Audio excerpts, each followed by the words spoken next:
చెన్నైలో మనం తెలుగు వాళ్ళని తెలిస్తేనే స్కామ్ చేస్తారు. అలాంటిది నేను ఈయన దగ్గర అయితే స్కామ్ అయిపోయాయి. ఈ రోజు ఈయన మామూలు స్కామర్ కాదు.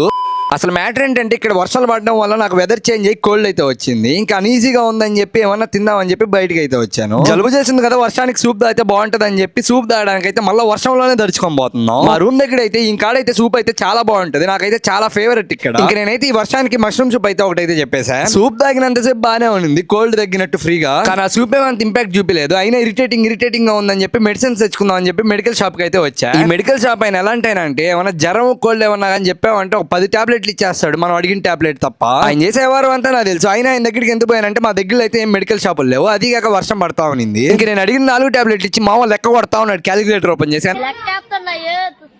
4 టాబ్లెట్ జలుబు అని చెప్పితే వాడు జలుబుకి ఇచ్చాడా ఇంక దేనికైనా ఇచ్చాడా కానీ అర్థం కాల.